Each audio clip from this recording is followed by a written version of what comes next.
Porque perdi o encanto pela vida? Eu que era uma pessoa sociável? Por que estamos adoecendo rápido e coletivamente? Por que estamos diante da geração mais triste de todos os tempos? Nunca nós tivemos tantas pessoas morando em belos apartamentos, em casas de condomínios, inclusive em palácios, mas mendigando o pão da alegria, não conseguindo fazer das pequenas coisas um espetáculo aos olhos, precisando de muitos estímulos para ter migalhas de prazer. Tenha certeza, se você precisa de reconhecimento, se você precisa de aplausos excessivos, de retorno intenso, você pode ter êxito intelectual, ter tido êxito financeiro, êxito social, mas você falhou dramaticamente no território da emoção. Você não consegue fazer da vida um espetáculo único e imperdível.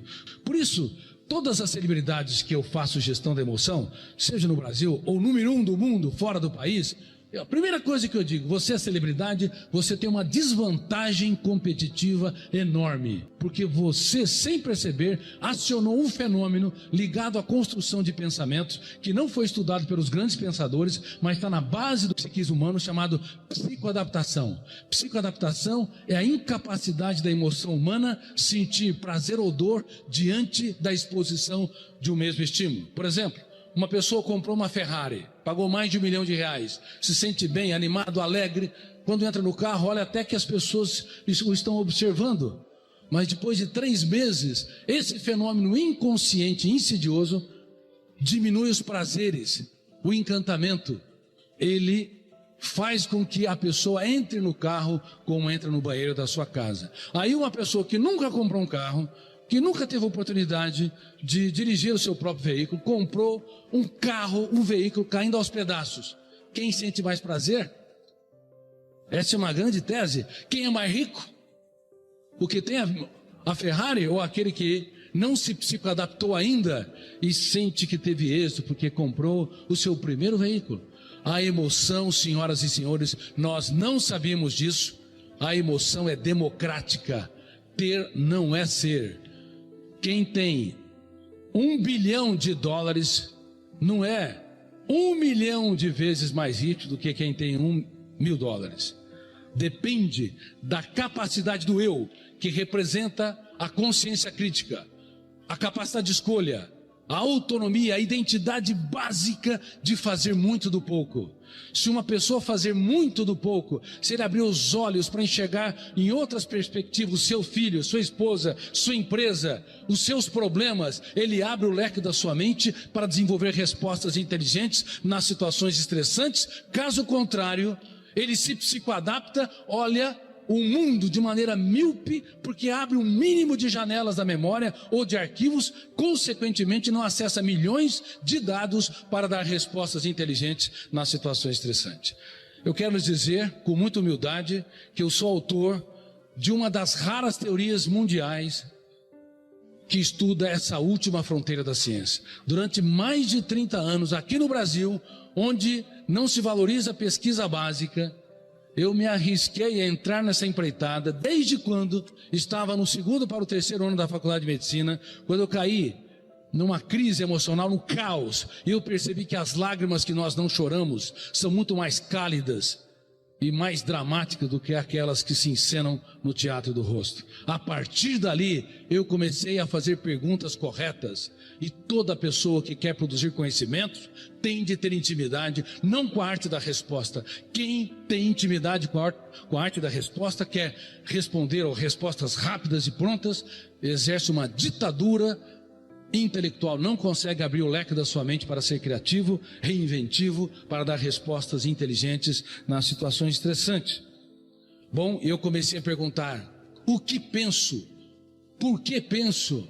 Por que não gerencio os meus pensamentos? O que é o pensamento?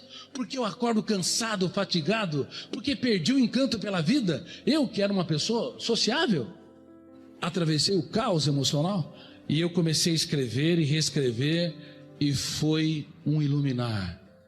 Eu fiz a minha 2ª jornada, muito cedo, uma jornada para dentro de mim mesmo, a jornada do coração, em busca do mais importante endereço, o endereço que poucos encontraram, o endereço dentro de si mesmo. Aí comecei a escrever dezenas, centenas e depois milhares de páginas sobre o que é o pensamento. Quais são os tipos de pensamento? Qual que é a natureza dos pensamentos? Por que nós podemos gerenciar e devemos gerenciar os pensamentos? Caso contrário, o veículo da mente humana é uma empresa que vai à bancarrota.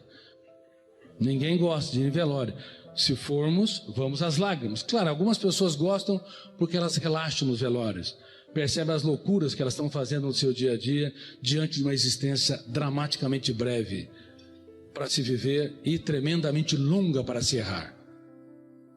Toda pessoa que sofre por antecipação está em débito dramático com a empresa chamada mente humana. E nós não sabíamos disso porque Freud não estudou, Jung, Adler, Piaget, Vygotsky, Schopenhauer, Kant, Sartre.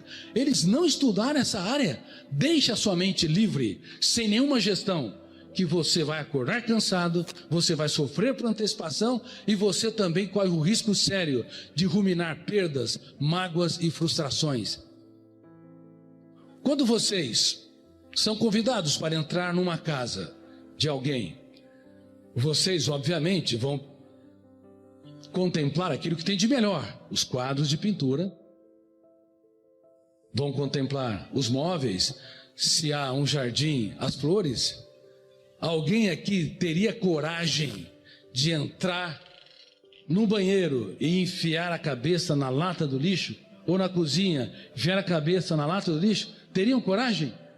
Mas o Homo sapiens, que não conheceu e não estudou a última fronteira da ciência, cujo eu é um péssimo piloto da aeronave mental, ele tende a ir na casa chamada personalidade humana e chafurdar na lama do lixo, mágoas, perdas, frustrações, rejeições, humilhações e assim por diante. Então eu te pergunto, por que estamos adoecendo rápido e coletivamente? Por que estamos diante da geração mais triste de todos os tempos? Porque nós não trabalhamos as habilidades mais importantes para o eu gestor da mente humana.